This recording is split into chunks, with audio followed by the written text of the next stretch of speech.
Hello everyone, welcome back to my channel Psychology with Gita.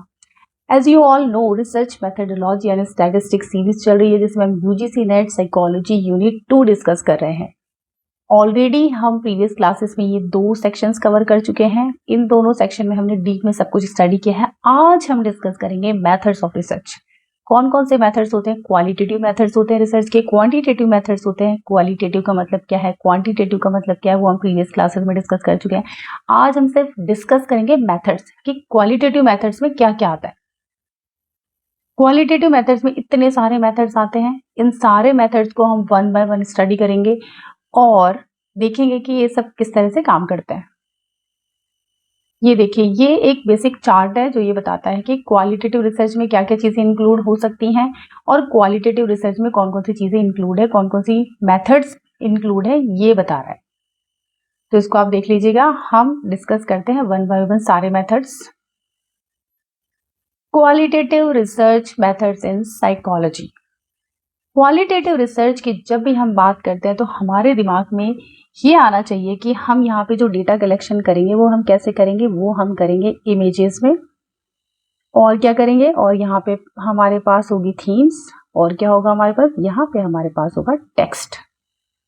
यहाँ पे qualitative research में हम कभी भी न्यूमेरिकल डेटा नहीं लेते हैं, नंबर्स नहीं लेते हैं। तो यहाँ पे हम क्या नहीं करते हैं, नो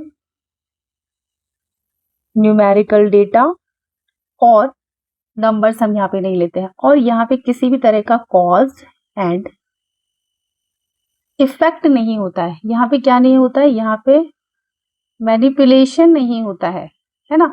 यहाँ पे हमारे पास क्या नहीं होता है, यहाँ पे हमारे पास कोई भी हाइपोथेसिस नहीं होती है। हाइपोथेसिस नहीं होती है। ये क्या है, ये नहीं होती। नो, सब में नो लगा दो, नो नो, ये सब नहीं होता है। फिर होता क्या है, फिर क्या ये स्टडी अच्छी होगी? अगर ये सारी चीजें ही नहीं है तो ये तो एक अच्छी स्टडी के मेन कोर पैटर्न्स है ना, कोर कॉन्सेप्ट है। अगर यही नहीं होगा, कोर एलिमेंट्स है, तो फिर क्या होगा स्टडी में? तो फिर स्टडी कैसे एक अच्छी स्टडी होगी? ये क्वेश्चन आपके दिमाग में जरूर आ रहा होगा। लेकिन मैं आपको बता देना चाहती हूँ कि क्वालिटेटिव रिसर्च में भी क्या होती है, सिस्टमैटिक होती है, साइंटिफिक होती है और काफी इंपॉर्टेंट रिसर्च होती है जो बहुत अच्छे डेटा देती है।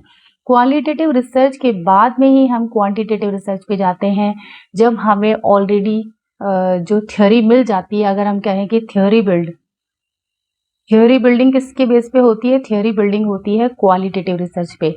जब थ्योरी बिल्डिंग हो जाती है तो उसके बाद में थ्योरी को टेस्ट करने के लिए हम क्वांटिटेटिव रिसर्च पे जाते हैं। ओके, तो यहाँ पे हम क्या करते हैं, यहाँ पे प्रॉपर साइंटिफिक स्टडी करते हैं हम, किसमें? क्वालिटेटिव रिसर्च में। सबसे पहला जो मेथड हम डिस्कस करेंगे क्वालिटेटिव रिसर्च का, वो है ऑब्जर्वेशन मेथड। ऑब्जर्वेशन मेथड जैसा नाम से ही पता चलता है कि ऑब्जर्वेशन किया जाता है ना। तो ऑब्जर्वेशन में क्या होता है कि जस्ट ये देखिए, deliberate study through the eyes, जो हमें आंखों से दिखाई दे, जिसको हम देख सके, समझ सके, वो क्या है, वो ऑब्जर्वेशन है। ठीक है, तो ऑब्जर्वेशन क्या होता है? मेनली ऑब्जर्वेशन होता है 2 टाइप का होता है। कौन सा होता है? Participant observation and non participant observation. Images में जो स्क्रीन पे आप देख रहे हैं उससे आप देख सकते हैं कि पार्टिसिपेंट ऑब्जर्वेशन में ये रिसर्चर है, यहाँ पे नॉन पार्टिसिपेंट ऑब्जर्वेशन में ये रिसर्चर है या एक्सटर्नल है जो स्टडी करना चाहते हैं। तो पार्टिसिपेंट जो ऑब्जर्वेशन है, वहाँ पे ग्रुप को, जिस ग्रुप की स्टडी की जा रही है उसको ज्वाइन करता है। कौन? पार्टिसिपेंट ज्वाइन करता है, इंगेज होता है और अंडरस्टैंड करता है सारी फिनोमेना का, सारी चीज़ों को साथ में रह के, किसके साथ? ग्रुप के साथ में रह के। बट नॉन पार्टिसिपेंट ऑब्जर्वेशन में क्या होता है, जो ऑब्जर्वर होता है वो दूर से देखता है, रिकॉर्ड करता है, सारी इंफॉर्मेशन को एनालाइज करता है, बट ग्रुप का पार्ट नहीं होता। आप देख रहे हैं कि बाहर खड़े होकर रिसर्चर देख रहे हैं कि किस तरह से लोग क्या बात कर रहे हैं, कैसे काम कर रहे हैं, वो सब ऑब्जर्व कर रहा है। जैसे सुपरवाइजर होता है ना, तो बाहर से ऑब्जर्व कर रहा है, बट वो अंदर जाके ग्रुप का पार्ट नहीं है। नेचुरलिस्टिक और नॉन पार्टिसिपेटिव ऑब्जर्वेशन, यानी जो नॉन पार्टिसिपेटिव ऑब्जर्वेशन है उसको नेचुरलिस्टिक ऑब्जर्वेशन भी बोलते हैं। इसमें क्या होता है, जैसा आप देख रहे हैं, जब हम क्या करते हैं, एनिमल स्टडी करते हैं, तब क्या होता है, तब बेसिकली हम ऐसी जगह जहाँ पे हम मैनिपुलेशन नहीं कर सकते, जिसको हम चेंज नहीं कर सकते, है ना, आर्टिफिशियल इन्वायरमेंट नहीं क्रिएट कर सकते, वहां पे हम क्या करते हैं, नेचुरलिस्टिक ऑब्जर्वेशन करते हैं। और पार्टिसिपेटिव ऑब्जर्वेशन में क्या होता है, ये बेसिकली दो टाइप का होता है, क्योंकि यहाँ पे ग्रुप का पार्टिसिपेट बनना पड़ता है, किसको, रिसर्चर को या ऑब्जर्वर को। तो ये दो टाइप से बनता है। पार्टिसिपेशन कैसे होता है, दो तरह से होता है, एक डिस्टिंग्विश पार्टिसिपेशन होता है, एक नॉन डिस्टिंग्विश पार्टिसिपेशन होता है। डिस्टिंग्विश, नॉन डिस्टिंग्विश या अनडिस्टिंग्विश पार्टिसिपेशन में क्या होता है, यहाँ पे ये एक रिसर्चर है जो ग्रुप का पार्ट है, सबको पता होता है कि वो ऑब्जर्व किए जा रहे हैं, उनका ऑब्जर्वेशन हो रहा है, ये ग्रुप को मालूम होता है। और यहाँ पे जो ऑब्जर्वर होता है वो क्या होता है, वो कैमरा भी लेके आ सकता है, फील्ड नोट्स बनाते हैं, और सबको मालूम होता है कि हमें ऑब्जर्व किया जा रहा है। जैसे आपने देखा होगा ना, बिग बॉस अगर किसी ने देखा हो तो आपने देखा होगा कि वहाँ पे कैमराज लगा होता है, लोगों को मालूम है कि हमारा ऑब्जर्वेशन हो रहा है, हमें देखा जा रहा है, तो वहाँ पे कैमराज और उसकी बेस पे होता है। लेकिन यहाँ पे रिसर्चर खुद प्रेजेंट होता है, और प्रेजेंट होने के बाद उनको जो भी वो ऑब्जर्व करते हैं उसको नोट डाउन भी करते हैं, उन लोगों को मालूम होता है, ग्रुप के हिस्सा बनते हैं। डिस्टिंग्विश पार्टिसिपेशन में क्या होता है, ये है रिसर्चर, ये ऑब्जर्वर हैं, ये भी ग्रुप का पार्ट होते हैं, बट ये ग्रुप के साथ ऐसे रहते हैं जैसे बिल्कुल ग्रुप का पार्ट हो, किसी को पता ही नहीं होता कि ये ऑब्जर्वर है और उनको ऑब्जर्व करने के लिए आए हैं। सारे सोशल रूल्स को, कल्चरल वैल्यूज को, कल्चरल नॉर्म्स को वहाँ पे फॉलो किया जाता है इनके द्वारा, और ये क्या करते हैं, ये बिल्कुल ग्रुप का पार्ट बन जाते हैं, लोगों को पता ही नहीं होता कि ये भी कोई आउटसाइडर है, इस तरह से रहते हैं। लेकिन ये क्या करते हैं, ऑब्जर्वेशन करते हैं और चीजों को नोट करते हैं। तो ये था हमारा ऑब्जर्वेशन। अब हम डिस्कस करेंगे हिस्टोरिकल मेथड। हिस्टोरिकल मेथड में क्या होता है, हिस्टोरिकल मेथड जैसा नाम से पता चलता है कि हिस्ट्री की बात होती है। किसकी बात होगी यहाँ पे हम बात करेंगे पास्ट इवेंट्स की। पास्ट इवेंट्स की बात करेंगे, जो इवेंट्स पहले पास्ट में हो चुका है, उन सारी चीजों की अगर हमें स्टडी करनी है तो वो हिस्टोरिकल मेथड कहलाएगा। और इसमें हम क्या करते हैं, understanding causal relationship, cause and effect देखने की कोशिश करते हैं। अब कॉज एंड इफेक्ट से आपके दिमाग में सीधा सीधा आ सकता है क्वांटिटेटिव स्टडी, है ना, जो हम एक्सपेरिमेंटेशन में करते हैं, बट ये तो क्वालिटेटिव स्टडी है और यहाँ पे तो किसी तरह का कोई एक्सपेरिमेंट ही नहीं होता। फिर कॉज एंड इफेक्ट रिलेशनशिप या फिर कॉजल रिलेशनशिप कैसे देखते हैं, तो ऐसे देखते हैं कि जो इवेंट हो गया, मान लीजिए फ्लड आया कहीं पे, अर्थक्वेक आया, या फिर जो भी कुछ ऐसी घटना हुई, या मान लीजिए कि कह सकते हैं कि कोई भी इवेंट हो गया, तो वो इवेंट क्यों हुआ, उसका क्या कॉज था और क्या इफेक्ट आए, ये तो हम देख सकते हैं बाद में कि किस वजह से हुआ। अगर फ्लड आए तो फ्लड आने का कॉज क्या था, ये हमें पता चल सकता है, हम बाद में स्टडी कर सकते हैं, और उसे क्या कॉन्सिक्वेंसेस रहे ये भी स्टडी कर सकते हैं, क्या इफेक्ट आए वो भी स्टडी कर सकते हैं। तो जो चीज ऑलरेडी, जो इवेंट हो चुका है, उसके स्टडी करने के लिए हम क्या करते हैं, हिस्टोरिकल स्टडी करते हैं। इसमें हम दो तरह से और डेटा हम इसमें कलेक्ट करते हैं। और देखिए यहाँ पे एंटिसिपेटिंग द फ्यूचर में ऐसी घटना फिर से हो ना हो, ये सब देखने के लिए, कैसे उसको प्रिडिक्ट किया जाए, उसके लिए भी हम क्या करते हैं, हिस्टोरिकल रिसर्च करते हैं। दो टाइप से डेटा यहाँ पे कलेक्ट किया जाता है। फर्स्ट है primary data sources and second one is data sources. इसको हम आर्काइवल डेटा भी बोलते हैं, सेकेंडरी डेटा सोर्सेज को। प्राइमरी डेटा क्या होता है, ओरिजिनल लेटर्स। ये कैसे हो सकते हैं, ये हो सकता है जैसे देखिए, जब देश आजाद हुआ था तो उस टाइम पे जो वहाँ के उस टाइम के जो न्यूज लेटर्स थे, जो हम कह सकते हैं कि न्यूज पेपर्स थे, वो हो सकते हैं। पर्सनल डायरीज हो सकती है फ्रीडम फाइटर्स की। ओल्ड क्लिनिकल केस नोट्स हो सकते हैं, कोई भी उस टाइम के जो रियल नोट्स उस टाइम पे जब आज़ादी के टाइम पे बने थे वो। फर्स्ट हैंड आई विटनेसेस भी हो सकते हैं, कि जो आई विटनेस जिन्होंने डायरेक्ट वो सिचुएशन देखी, फेस की, वो लोग हो सकते हैं। उनसे जब हम डेटा लेंगे तो वो क्या कहलाएगा, वो प्राइमरी डेटा कहलाएगा। ऐसा सारा डेटा जो डायरेक्टली हम कहाँ से लेते हैं, उस स्पेसिफिक पीरियड टाइम से रिलेटेड हो, वहाँ पे जो प्रेजेंट हो, जब वो इवेंट हुआ था, एक्सीडेंट हुआ था, जो घटना हुई थी, उस टाइम पे जो चीज़ें अवेलेबल थी, अगर वो चीज़ें हम डायरेक्ट लेते हैं तो प्राइमरी डेटा होता है। बट सेकेंडरी डेटा या आर्काइवल डेटा हम किसको बोलते हैं, जैसे हिस्ट्री बुक्स हो गई, कि इवेंट होने के बाद में जो घटना हो गई, जो पास्ट में जो गुजर चुका, उसके ऊपर कोई बुक लिखी गई है, या फिर है ना किसी ने रिव्यू आर्टिकल्स निकाले हैं, है ना, रिव्यू किया है। फिर जो पब्लिश्ड बायोग्राफीज हैं, मान लीजिए अगर हम आज़ादी की बात करें तो फ्रीडम फाइटर्स की जो बायोग्राफीज हैं वो हो सकता है ना। तो इस तरह के डॉक्यूमेंट्स जो बाद में बने, उस टाइम पीरियड में नहीं बने जब वो इवेंट हुआ, जब वो इवेंट नहीं बोले कि वो जब जो वो एक पूरी की पूरी घटना हुई, जो समय गुजरा, है ना, पास्ट में, उस टाइम पे जो चीजें होनी चाहिए थी वो ना मिलके बाद में जो क्रिएट की गई उस इवेंट से रिलेटेड, तो वो क्या हो जाएगा, वो हो जाएगा हमारा सेकेंडरी डेटा हो जाएगा। नेक्स्ट हम देखते हैं फिनोमेनोलॉजी। फिनोमेनोलॉजी में क्या करते हैं, एक फिनोमिना की, जैसे मैंने कहा इवेंट, एक इवेंट की इवेंट हिस्टोरिकल रिसर्च में एक इवेंट नहीं बोल सकते, पूरा का पूरा सिनेरियो होगा जो भी पास्ट में गुजर चुका, पूरी डीप स्टडी होगी उस पूरे के पूरे सिनेरियो की, है ना। बट हिस्ट्री है, जो हिस्ट्री बन गया उसकी बात होगी। बट फिनोमिनोलॉजी में क्या होंगे, यहाँ पे एक इवेंट की बात होगी और यहाँ पे बात होगी लिव्ड एक्सपीरियंसेस की,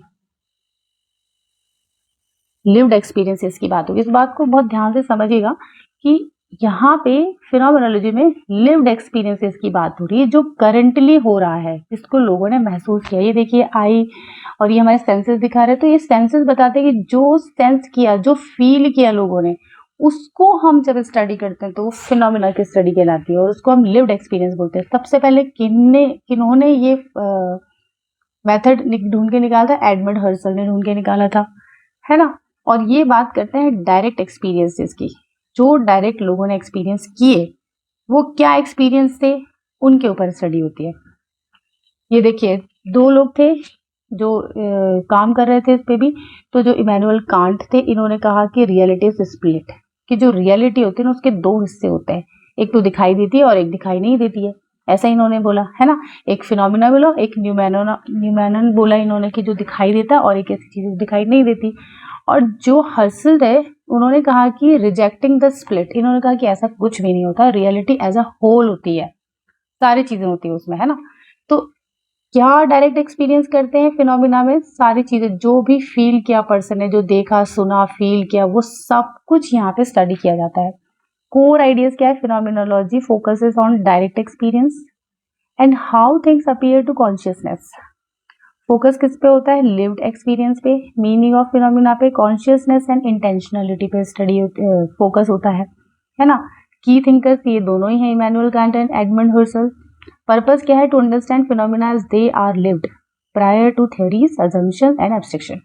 देखिए जो चीजें, जो किसी इवेंट में, किसी घटना पे जो वहां पे लोगों ने फील किया, तो lived space, lived body, lived human relations, lived times, actual feeling. यहाँ पे जो रिसर्चर होता है उसकी फीलिंग, उसके इमोशंस मायने नहीं रखते कि क्या था क्या नहीं था, लेकिन फिनोमिना की जब हम स्टडी करते हैं तो यहाँ पे सिर्फ ये मायने रखता है कि जिन लोगों ने वो चीज फील की, वो इवेंट फील किया, उनकी फीलिंग क्या थी। तो कैसे करते हैं, क्या क्या कैरेक्टरिस्टिक्स हैं, क्या एडवांटेज हो सकते हैं, ये हम देखते हैं। कैरेक्टरिस्टिक ये हो सकते हैं कि यहाँ पे सब्जेक्टिव एक्सपीरियंस आते हैं, एक एक पर्सन का एक्सपीरियंस यहाँ पे कलेक्ट किया जाता है। पार्टिसिपेंट व्यू पॉइंट, ये बहुत ज्यादा इंपॉर्टेंट है कि व्यू पॉइंट किसकी स्टडी करते हैं हम, जो पार्टिसिपेंट है उसके व्यू पॉइंट की स्टडी करते हैं, ना कि एज अ रिसर्चर हमें क्या लगता है। इन डेप्थ कॉन्वर्जेशन होती है, इंटरव्यूज होते हैं, ऑब्जर्वेशन होता है, बेसिकली कम्युनिकेशन के थ्रू डेटा लिया जाता है। स्मॉल सैंपल साइज, क्योंकि एक एक चीज की, एक एक पर्सन की जब स्टडी होती है तो वो इन डेप्थ होती है और वहां पे हम बहुत बड़ा सैंपल नहीं ले सकते। डेटा एनालिसिस होता है, थीम्स का एनालिसिस होता है। एडवांटेज क्या है, ट्रैक चेंज, ये देख सकते हैं अगर हम एक फिनोमिना की स्टडी करें तो हम देख सकते हैं कि क्या सोसाइटी में एक नया चेंज आया, इसको हम देख सकते हैं। Adapt to change, understand experience, develop theories, ठीक है। तो ये इसके क्या है, ये इसके एडवांटेज है।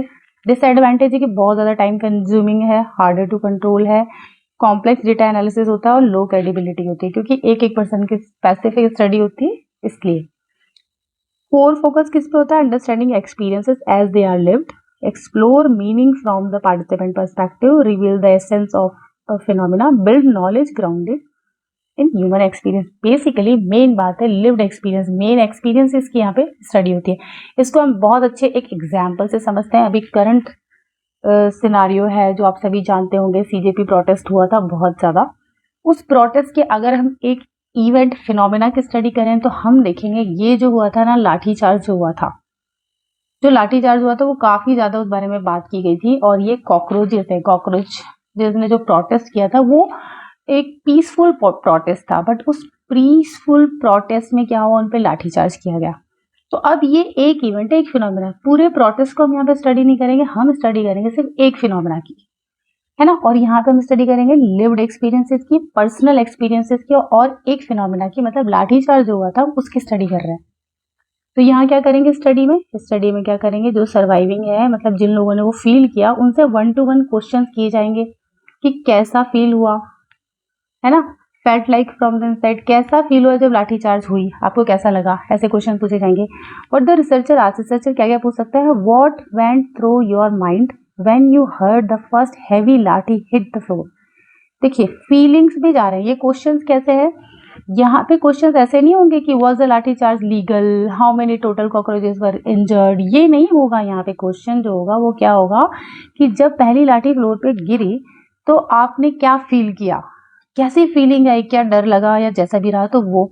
What did your body and legs feel as everyone started running in the dark, जब भाग रहे थे सब लोग वहां पे तो आपने वो मतलब कैसा आपने फील किया, है ना। नेक्स्ट है physical shock, the heavy vibration shaking there tiny bodies before the stick even hit them.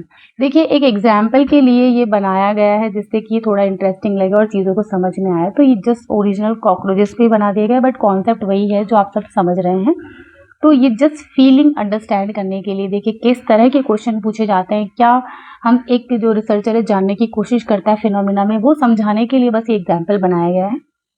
दूसरा क्वेश्चन हो सकता है pure panic, the terrifying feeling of thousands of legs scrambling over each other in total darkness, है ना। तो आप देख रहे हैं कैसे क्वेश्चन पूछ रहे हैं कि जब सब लोग भाग रहे थे तो कैसी फीलिंग आ रही थी, क्या फील कर रहे थे, और जब सब लोग चीख रहे थे चिल्ला रहे थे लाठी चार्ज पे तो आपने एग्जैक्टली उस टाइम पे क्या फील किया, डीप ट्रॉमा, जब जो लीडर था वो क्रश हो गया तो फिर कैसी फीलिंग आई। इस तरह के क्वेश्चंस पूछे जाते हैं जो एग्जैक्टली उस मोमेंट को एक्सपीरियंस किया, फील किया, उस फीलिंग को अंडरस्टैंड किया जाता है फिनोमेनोलॉजी में, है ना।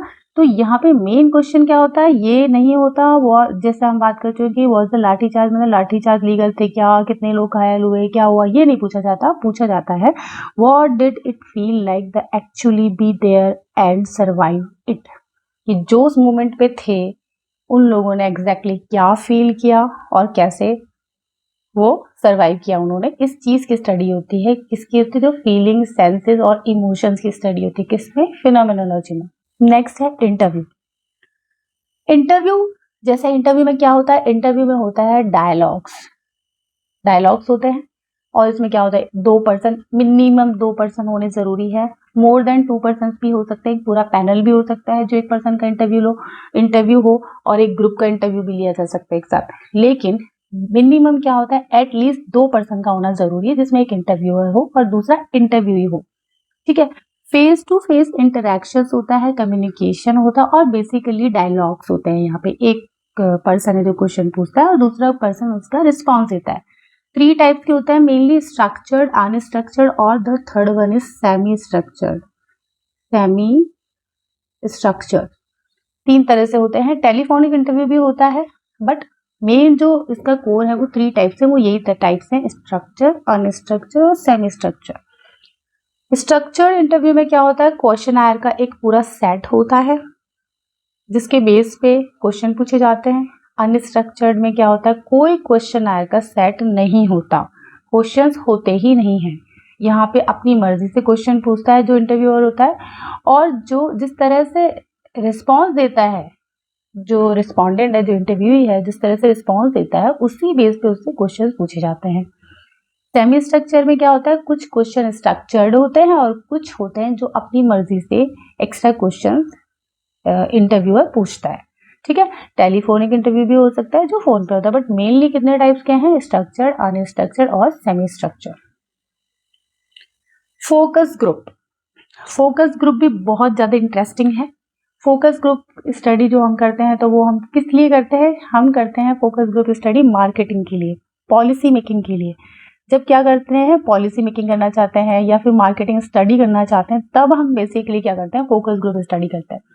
और जो फोकस ग्रुप स्टडी ये भी एक क्वालिटेटिव रिसर्च है। यहाँ पे हम क्या देखते हैं, बिलीफ्स, एटीट्यूड्स, रिस्पॉन्सेस को हम यहाँ पे नोट करते हैं और हम देखते हैं इसका कॉन्सेप्ट क्या होता है, एडवर्टाइजमेंट आइडियाज और packaging with in interactive group setting.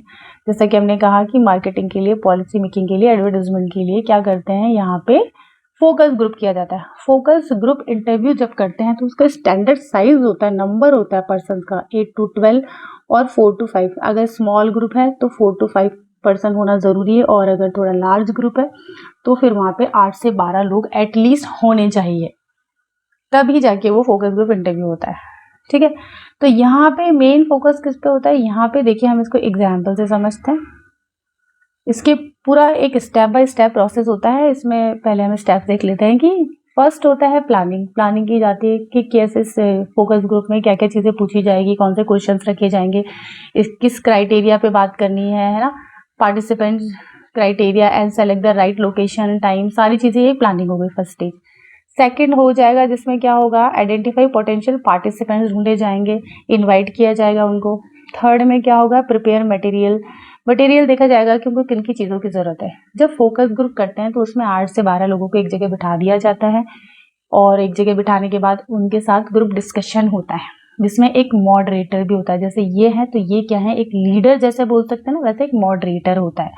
तो यहाँ पे क्या होता है, इन सारी चीज़ों का देखो नोट्स भी बनाए जाते हैं, वीडियो रिकॉर्डिंग भी कर सकते हैं, ऑडियो रिकॉर्डिंग भी कर सकते हैं, है ना, ये डिपेंड है। और जो ये ऑडियो रिकॉर्डिंग वीडियो रिकॉर्डिंग करते हैं बाद में इनको क्या करते हैं, बाद में इनको टेक्स्ट में कन्वर्ट भी करते हैं। ठीक है। तो फैसिलिटेट द फोकस ग्रुप, यहाँ पे क्या होता है, इंट्रोड्यूस किया जाता है, सारा मटेरियल हो गया, सब चीज़ें हो गई, लोग आ गए, अब उनको इंट्रोड्यूस किया जाएगा, अच्छे इन्वायरमेंट में रखा जाएगा। उसके बाद में क्या होगा, एक्टिव ऑब्जर्वेशन एंड डॉक्यूमेंटेशन भी होता है, जो डिस्कशन हुआ उसका डॉक्यूमेंटेशन ज़रूर होता है। ट्रांसक्रिप्शन एंड एनालिसिस होता है कि जो ऑडियो और वीडियो मिला है उसका हम क्या करते हैं, टेक्स्ट फॉर्मेट में डिटेल एनालिसिस भी करते हैं और फिर एक रिपोर्ट बना देते हैं। इसको हम समझते हैं एग्जाम्पल से कि देखिए फरेरो चॉकलेट सबने खाई होगी। फरेरो चॉकलेट में हम देखते हैं कि एक ब्रांड है और ये क्या करना चाहते हैं, एक न्यू चॉकलेट फ्लेवर मार्केट में लेके आना चाहते हैं। तो क्या किया इन्होंने कुछ लोगों को बुलाया। ये सिर्फ 3 लोग हैं, हमने जो बात करी है कि 4 से 5 लोग होने चाहिए स्मॉल ग्रुप के लिए और लार्ज ग्रुप के लिए एटलीस्ट 8 to 12 पीपल होने चाहिए। ये नंबर है ना, ये नंबर है किसका, जो ग्रुप में लोग होने चाहिए। यहाँ पे सिर्फ 3 है, ये जस्ट एग्जाम्पल के लिए बनाया था जिससे कि आप लोग अच्छे से समझ सके। तो सबसे पहले क्या होगा कि गोल हमारा क्या है कि decide which new flavour variation, जो नया फ्लेवर लाना चाहते हैं मार्केट में वो है क्या, कौन सा फ्लेवर है, डार्क हेजलनट, सॉल्टेड कैरेमल और व्हाइट कोकोनट। ये एक क्या करते हैं, एक फ्लेवर लाना चाहते हैं, ये 3 फ्लेवर है जो मार्केट में लाना चाहते हैं। तो सबसे पहले पार्टिसिपेंट्स को बुलाया। किन पार्टिसिपेंट्स को बुलाया, बहुत ज़्यादा एक्सपर्ट होना ज़रूरी नहीं है, इसमें एक्सपर्टीज से मतलब नहीं है, ग्रुप के लिए जो आएंगे चॉकलेट लवर्स को बुला लिया, है ना, या फिर जो प्रीमियम गिफ्ट शॉपर्स है उनको बुला लिया। मतलब देखिए एग्जाम्पल है, उसको एज एग्जाम्पल लें, बस समझने के लिए मैंने रखा है यहाँ पे। तो यहाँ पे लोगों को बुलाया, ब्लाइंड फोल्ड करके इनको अलग अलग चॉकलेट्स टेस्ट करवा दी और अब इनके साथ डिस्कशन हो रहा है। ये जो है इसको बोलेंगे मॉडरेटर। मॉडरेटर कभी कभी एक सिंगल मॉडरेटर भी हो सकता है, तो डुअल मॉडरेटर्स भी हो सकते हैं। जो क्या करते हैं, मॉडरेटर का क्या काम होता है कि मॉडरेटर जो कन्वर्सेशन होता है उसको स्टार्ट करता है, उसको आगे प्रोसीड करता है और उसको एंड भी करता है। ये सारा काम किसका होता है, मॉडरेटर का होता है। मॉडरेटर बहुत ज़्यादा इंपॉर्टेंट होता है, यही पूरे डिस्कशन को एक दिशा देता है, एक डायरेक्शन देता है। ठीक है। तो सबसे पहले वार्म अप क्वेश्चंस पूछे जाते हैं, उसके बाद में जो टॉपिक है उससे रिलेटेड क्वेश्चन पूछे जाते हैं कि कैसी लगी चॉकलेट, क्या इसमें कौन सा फ्लेवर अच्छा था, ज़्यादा था, कम था, है ना, कैरेमल ज़्यादा था, कम था, हेज़लनट कैसा होना चाहिए, सारी चीज़ें पूछी जाती हैं। और इसमें क्या होता है कि जो ग्रुप होता है ना, अपने अपने इंटरेस्ट के हिसाब से अपनी अपनी राय या ओपिनियन यहाँ पे देने की कोशिश करता है। ठीक है। तो ये देता है और फिर लास्ट में क्या होता है, इसको जो एम होता है, गोल होता है, मेन टारगेट। जैसे यहाँ पे गोल क्या हो सकता है, गोल ये हो सकता है कि एक तो टेस्ट कैसा है और इसकी प्राइस क्या रखी जाए, कॉस्ट क्या रखी जाए, है ना, चॉकलेट की। ये मान लीजिए मेन फोकस है। तो बस इसी पे के ऊपर इस ग्रुप पे डिस्कशन होगा। ये जो मॉडरेटर है वो डायरेक्ट करेंगे और देखेंगे कि कोई टॉपिक, मान लीजिए तो 2 टॉपिक मैंने लिखे हैं, ऐसे 10 टॉपिक हो सकते हैं, 5 टॉपिक हो सकते हैं जिन पे स्टडी करना चाहते हैं, इसीलिए फोकस ग्रुप को बुलाया है। तो मॉडरेटर का काम होता है कि सारे पॉइंट्स कवर कर लिए क्या, सब टॉपिक्स पे बात हो गई क्या, सारी चीजें नोट कर ली क्या, ये सारा काम किसका होता है, ये मॉडरेटर का होता है। तो ये पूरा काम कौन करता है, मॉडरेटर ये काम करता है। इसके बाद में क्या होता है, एक रिजल्ट पे पहुंचते हैं। ठीक है। तो ये क्या होता है, ये इस तरह से जो फोकस ग्रुप होता है ना वो काम करता है। तो एक टॉपिक हमारे पास होना चाहिए, एक ग्रुप होना चाहिए, 8 से 12 लोग हो सकते हैं, 4 से 5 लोग हो सकते हैं। मार्केटिंग और पॉलिसी मेकिंग के लिए किया जाता है। और हाँ, सबसे इंपॉर्टेंट एक चीज और कि ये 3 टाइप का होता है। क्या होता है, एक तो स्ट्रक्चर्ड हो सकता है, ये एग्जाम में पूछा भी जाता है कि फोकस ग्रुप के टाइप क्या है। सेमी स्ट्रक्चर्ड भी हो सकता है, जैसे हमने इंटरव्यू की बात करी थी, और क्या हो सकता है, अनस्ट्रक्चर्ड। अनस्ट्रक्चर्ड भी हो सकता है। ये इसके 3 टाइप भी हैं फोकस ग्रुप के, जो एग्जाम में पूछा भी जाता है। तो जैसे रिस्पांस ले लिया जाता है लोगों का यहाँ पे चॉकलेट से रिलेटेड, फिर किसी रिजल्ट पे निकलते जो नोट्स बनाए तो उसके बेस पे डिसाइड करते हैं कि क्या लोगों को पसंद है और कितनी कॉस्ट रखी जानी चाहिए। तो इस तरह से एक आउटकम निकल के आता है, और इसीलिए फोकस ग्रुप इंटरव्यूज किए जाता है। नेक्स्ट है केस स्टडी। केस स्टडी में क्या होता है, केस स्टडी में भी होती है इन डेप्थ स्टडी।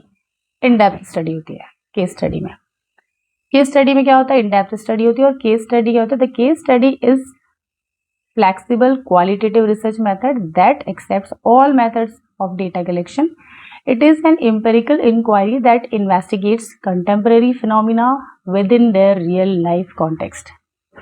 यहाँ पे भी इन डेप्थ स्टडी की जाती है। किसकी स्टडी की जाएगी, या तो इंडिविजुअल की स्टडी की जाएगी। देखिए एक यूनिट होना चाहिए यहाँ पे। केस स्टडी में हम क्या करते हैं, यूनिट की स्टडी करते हैं। अब वो यूनिट एक इंडिविजुअल भी हो सकता है, ग्रुप भी हो सकता है, ऑर्गेनाइजेशन भी हो सकती है, कुछ भी हो सकती है, बट होना क्या चाहिए, केस स्टडी में एक यूनिट इंपॉर्टेंट है। ठीक है।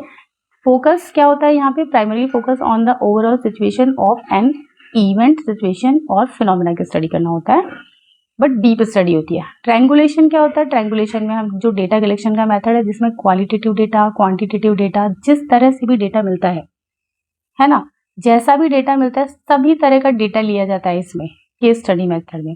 बेसिकली क्वालिटेटिव स्टडी है, क्योंकि यहाँ पे इंटरव्यू और ऑब्जर्वेशन बहुत मेन होता है, बट फिर भी जैसे मान लीजिए कि किसी एक पर्सन की स्टडी करनी है, तो ये इससे रिलेटेड क्वेश्चन इस पर्सन से भी पूछे जाएंगे, फैमिली से भी पूछे जाएंगे, आस पड़ोसियों से भी पूछ सकते हैं, दोस्तों से पूछ सकते हैं, टीचर से पूछ सकते हैं, कहीं से भी, मतलब पूरी की पूरी स्टडी की जाएगी, एक पर्सन से डीप स्टडी की जाएगी, बट अलग अलग मेथड्स यहाँ पे यूज किए जा सकते हैं। ठीक है। तो केस स्टडी में बेसिकली क्या होता है, केस स्टडी में होता है कि डेटा कलेक्शन मल्टीपल रिसोर्सेज से होता है, और यहाँ पे किसी एक यूनिट की स्टडी करते हैं, ये बहुत इंपॉर्टेंट है। और यूनिट की स्टडी कैसे की जाती है, इन डेप्थ स्टडी की जाती है, इंटरव्यू, ऑब्जर्वेशन और मल्टीपल रिसोर्सेज यहाँ पे डेटा कलेक्शन के लिए यूज किया जाता है। नेक्स्ट है नैरेटिव रिसर्च। नैरेटिव रिसर्च में हम फोकस करेंगे स्टोरी पे। स्टोरी, नैरेटिव रिसर्च में क्या किया जाता है, स्टोरी लिखी जाती है। स्टोरी कैसे लिखेंगे, जैसे हमने बात की सीजेपी कॉकरोच जनता पार्टी प्रोटेस्ट की बात की, तो एक इवेंट की जब हमने बात की, लाठीचार्ज, तो वो क्या था, फिनोमेनोलॉजी स्टडी थी। बट हम बात करना चाहते हैं कहाँ से, from the beginning to end, कि डे 1 पे जो स्टार्ट हुआ था और वहां से जो लास्ट डेट था वहां तक की अगर हम स्टडी करना चाहते हैं, और वहां पे हम एक नरेटिव, मतलब एक स्टोरी फॉर्म में अगर हम ये पूरा इवेंट बताएं, तो वो क्या हो जाएगा, नरेटिव रिसर्च हो जाएगी। जैसे हम बताएं, जैसे आपने मूवी देखी होगी ट्वेल्थ फेल मूवी देखी, जैसे आपने देखी होगी सुपर 30 मूवी देखी होगी, तो वो क्या है, वो मूवीज रियल लाइफ एग्जाम्पल है, बट वो एज ए नरेटिव पेश किया, एक स्टोरी में, एक मूवी के रूप में सामने पेश किया गया है, तो वो एक अलग दिखाई देता है। जब हम नरेटिव करते हैं तो उसको हम थोड़ा इंटरेस्टिंग बताते हैं, थोड़े उसमें ऐसी चीजें डालते हैं जो स्टोरी फॉर्म में लगे, इंटरेस्टिंग लगे, है ना। तो नैरेटिव रिसर्च में कुछ नहीं है, जो स्टडी की जाती है बेसिकली वो स्टोरी फॉर्म में की जाती है, और यहाँ पे हम क्या करते हैं, इंटरेस्टिंग बनाते हैं उसको एक स्टोरी की तरह। एथनोग्राफी, जब एथनोग्राफी की बात होगी तो बात होगी कल्चर की बात होगी। एथनोग्राफी का मतलब ही है कल्चर की स्टडी। इसको एथनो मेथोडोलॉजी भी बोलते हैं और मेथोडोलॉजी ऑफ पीपल भी बोलते हैं, ये इसके दूसरे नाम से। लेकिन सोशल कल्चर फिनोमिना और कल्चर, बेसिकली कल्चर, जब कल्चर की स्टडी होगी तो वो है एथनोग्राफी। 2 तरह से होती है, mainly emic and etic, micro and macro भी है, कि जब क्या करेंगे, the study of highly narrow specific culture grouping, जब हम बहुत नैरो स्पेसिफिक, बहुत लोकल लेवल की जब हम स्टडी करते हैं तो हम क्या करते हैं, स्पेसिफिक स्टडी करते हैं, तो वो माइक्रो होगा। मैक्रो में क्या होगा, ब्रॉड कॉन्सेप्ट्स डिफाइन किए जाएंगे, लार्ज लेवल पे कल्चर को स्टडी किया जाएगा तो ब्रॉड होगा। इमिक और इटिक, ये बहुत इंपॉर्टेंट 2 वर्ड्स हैं जो एग्जाम में पूछे जाते हैं, बार बार पूछे जाते हैं। इमिक क्या है, इमिक का मतलब होता है focus on documenting the viewpoint and responses of the in group. ये वर्ड इंपॉर्टेंट है, in group. Members belonging to the culture. और जब बात होगी इटिक की तो यहाँ बात होगी आउट ग्रुप। दोनों में जो इंपॉर्टेंट वर्ड्स क्या है, एक में है इन ग्रुप और दूसरे में है आउट ग्रुप। बस ये दो इंपॉर्टेंट है कि जब इमिक पर्सपेक्टिव से एथनोग्राफी या कल्चर की स्टडी की जाएगी तो मतलब एक जो ग्रुप है, ये जो एक ग्रुप है, इसके ग्रुप के अंदर के अलग अलग पर्सन है, इनका इन ग्रुप एक ग्रुप के अंदर स्टडी होगी, है ना, कि सबके व्यू पॉइंट्स क्या हैं, ये अलग अलग व्यू पॉइंट्स देखे जाएंगे। बट जब इटिक पर्सपेक्टिव से स्टडी होगी, एथनोग्राफी कल्चर स्टडी होगी, तो वहां पे जो व्यू पॉइंट देखेंगे वो किसका देखेंगे, आउट ग्रुप ऑब्जर्वर के देखेंगे।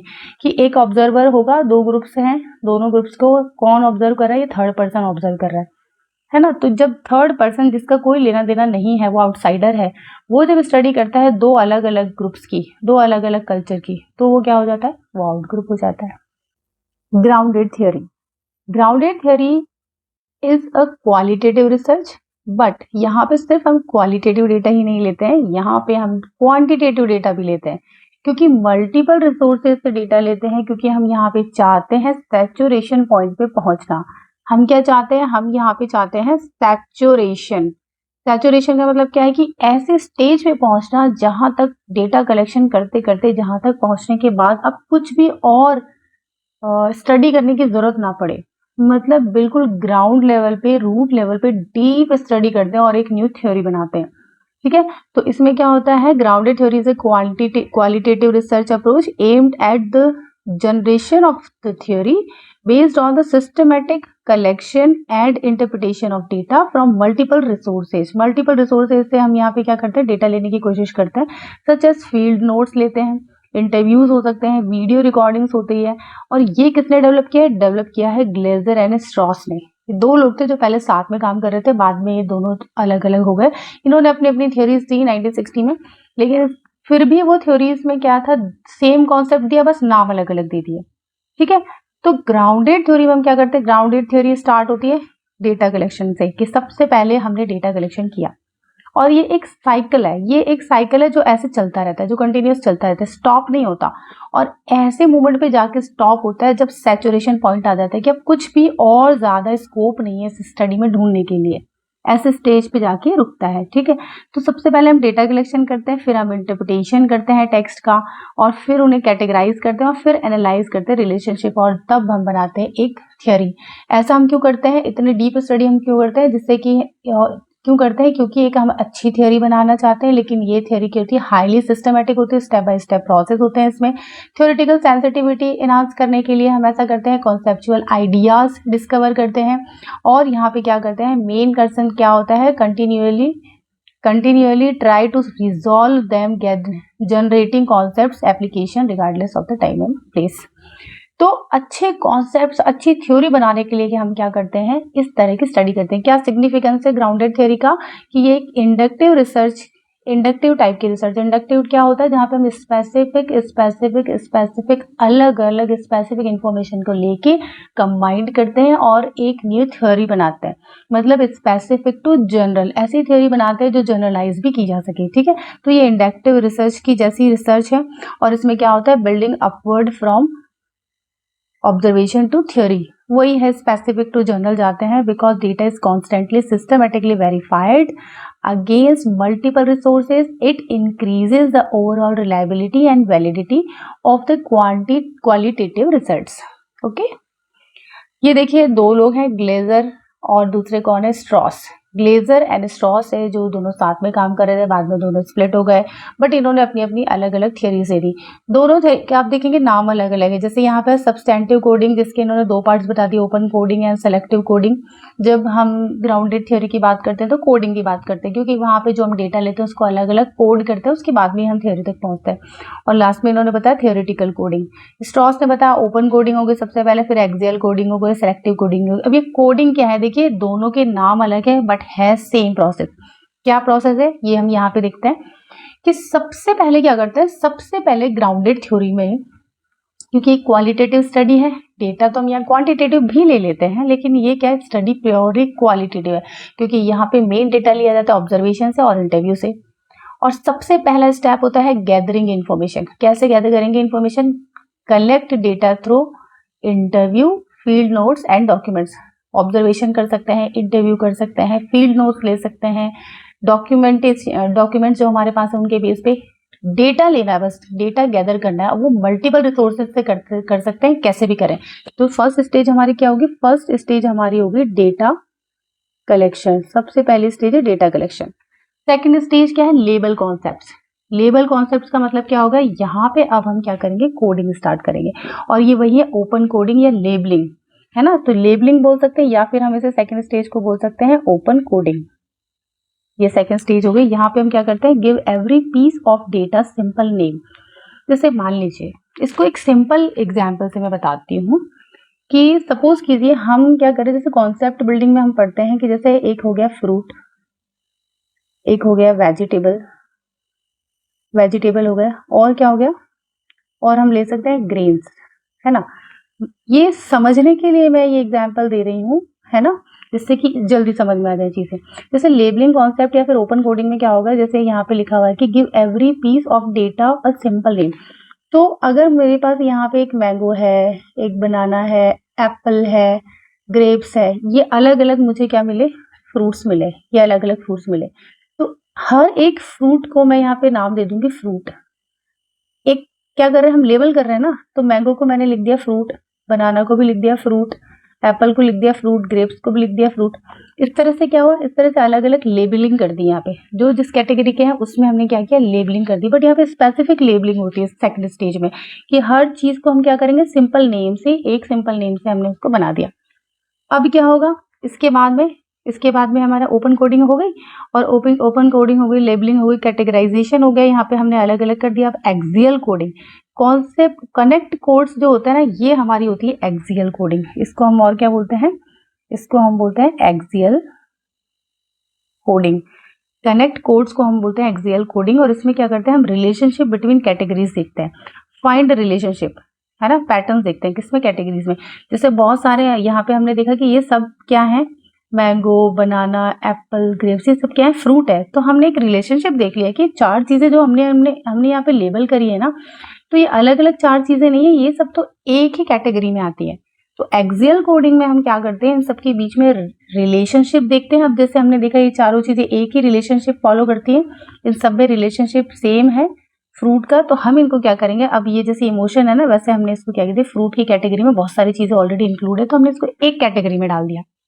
ठीक है, यहाँ से उठा के जो पहले सेपरेट, जैसे लेबलिंग कॉन्सेप्ट में क्या था, ओपन कोडिंग में क्या था कि सब अलग अलग थे, सारे कॉन्सेप्ट अलग अलग थे, सब चीजें अलग अलग थी, है ना, सारे फ्रूट्स अलग अलग लेबल किए गए थे। लेकिन अब हमने क्या कर दिया? यहाँ पे हमने उसको एक कैटेगरी में डाल दिया, और हमने उनको रिलेशनशिप देके एक जगह डाल दिया।